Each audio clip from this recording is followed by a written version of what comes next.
Trump ist wieder US-Präsident. Die deutsche Ampel ist ausgefallen. Aber in Brüssel laufen die Eurokraten immer noch mit Scheuklappen durch die Gegend. Herzlich willkommen zu einer neuen Ausgabe von Jung und Patriotisch in aufregenden Zeiten. Beginnen wir hier in Brüssel. In diesen Tagen finden die letzten Hearings der neuen EU-Kommissare statt. So wie es aussieht, werden alle durchgewunken.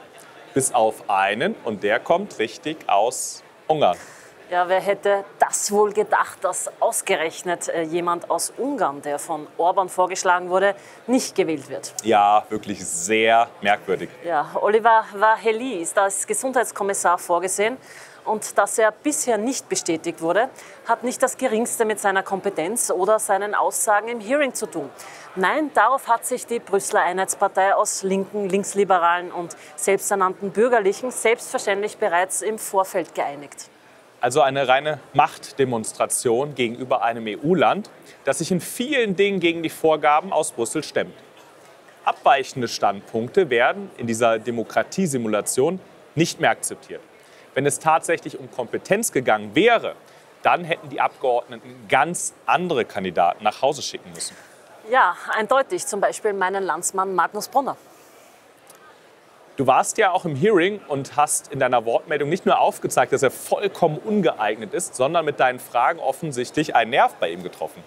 Ja, was er zum Thema Migration und Inneres abgeliefert hat, war auch an Inkompetenz nicht mehr zu überbieten. Und dazu hat er auch noch eine gewaltige Ignoranz gegenüber dem Willen des Wählers an den Tag gelegt.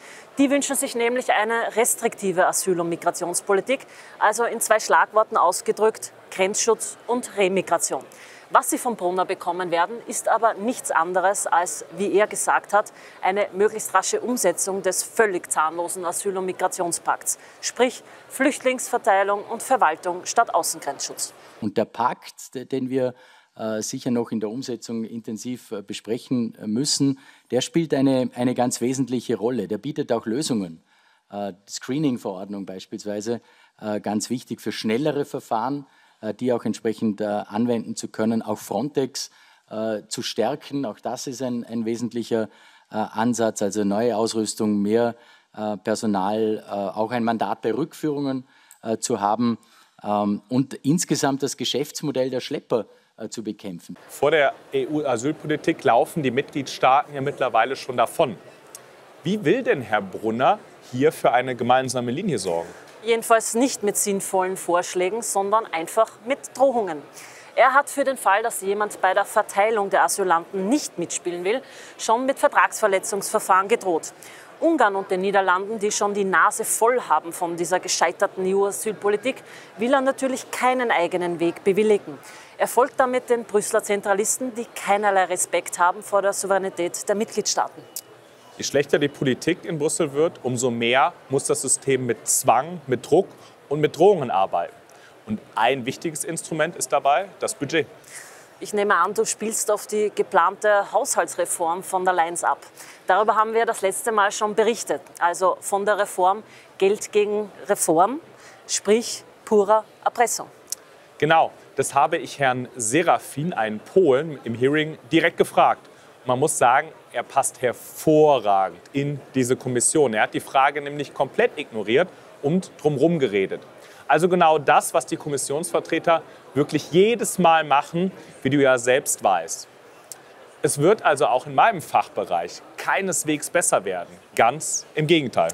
Das hört sich ja nach einem absoluten Wahnsinn an. So ist es auch. Dafür haben wir auch einen großen Erfolg zu vermelden. Vor kurzem wurden unsere beiden Änderungsanträge zum Grenzschutz und Asyllagern außerhalb der EU von einer Mehrheit unterstützt. Was dann dazu geführt hat, dass die Linken den Haushaltsentwurf generell haben platzen lassen. Vor allem hat die CDU dafür gestimmt, sprich, die Brandmauer ist gefallen. Das war ja tatsächlich ein sensationeller Erfolg, der auch in der Presse entsprechend Aufmerksamkeit erzielt hat. Und wo wir schon bei sensationellem Erfolg sind: Donald Trump hat die Wahl in den USA klar gewonnen. Eine schallende Ohrfeige für das woke Establishment.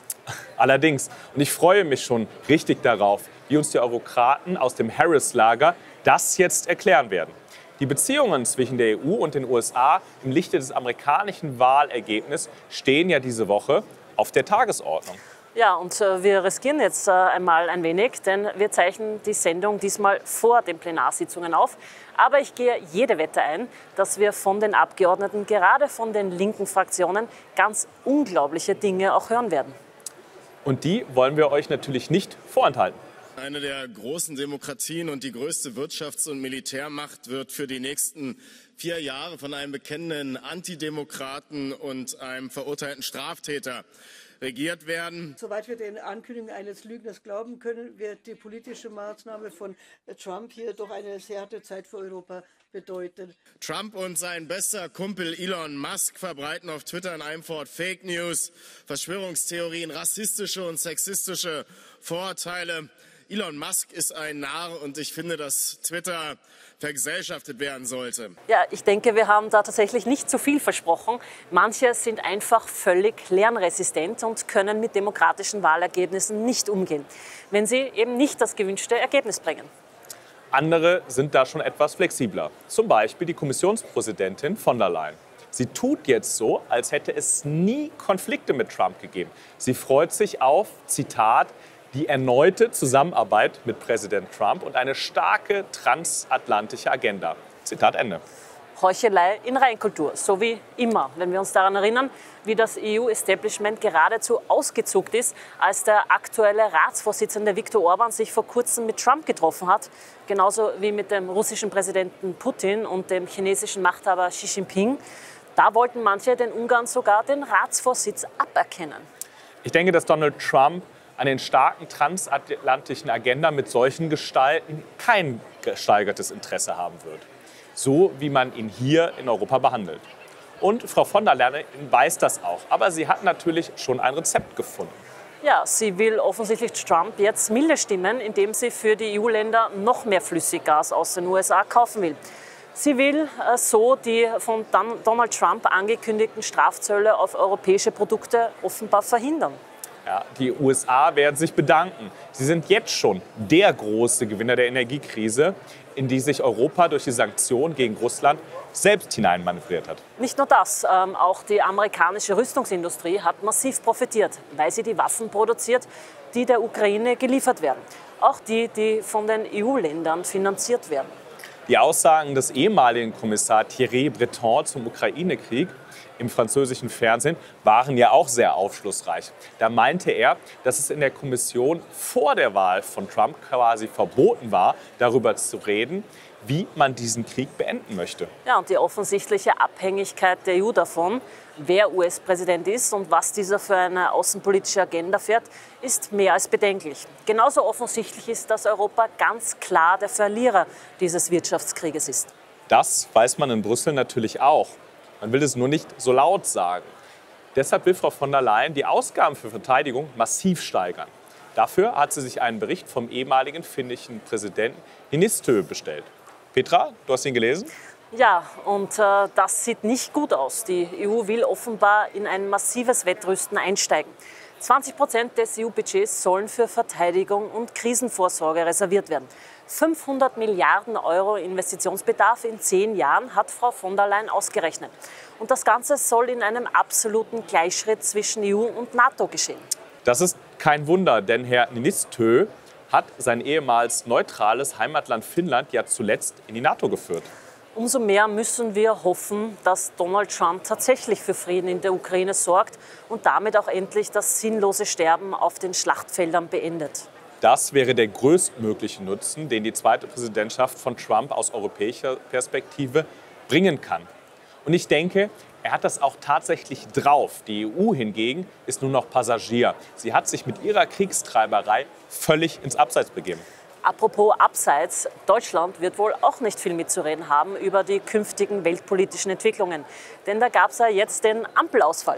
Allerdings, und es ist eine reine Farce. CDU und SPD haben sich jetzt darauf geeinigt, die Neuwahlen am 23. Februar durchzuführen. Sprich, es scheint eine neue große Koalition zu werden. Wenn man mit der SPD den Hauptverantwortlichen für die katastrophale Lage in unserem Land wieder an die Regierung bringt, wäre das ein Schlag ins Gesicht für die deutschen Bürger. Ein Schlag ins Gesicht wäre das auch gerade für österreichische Bürger. Nur soll es bei uns sogar noch schlimmer kommen. Bei uns wird nämlich an einer Verliererampel gebastelt. In Deutschland haben SPD, Grüne und FDP ja zumindest bei der letzten Wahl ein wenig dazu gewonnen, auch wenn man sich kaum daran erinnern kann. Bei uns hängen sich tatsächlich die Verlierer ein, nur um eine Regierung unter einem freiheitlichen Volkskanzler Herbert Kickl zu verhindern und damit den Wählerwillen tatsächlich zu ignorieren. Das erinnert schon ein wenig an die Brandmauer, mit der die Systemparteien in Deutschland verhindern wollen, dass durch die AfD eine patriotische Politik im Sinne der Bürger gemacht wird. Aber im Einreißen von Mauern habt ihr zum Glück, Gott sei Dank, viel Erfahrung. Allerdings, vor 35 Jahren ist die Berliner Mauer gefallen. Und die Brandmauer bröckelt auch schon. Das beweist eindeutig, Demokratie und Freiheit lassen sich auf Dauer nicht aussperren. Dafür kämpfen wir weiter in Wien, Berlin und natürlich auch hier in Brüssel. In diesem Sinne, danke für euer Interesse und bis zum nächsten Mal bei Jung und Patriotisch.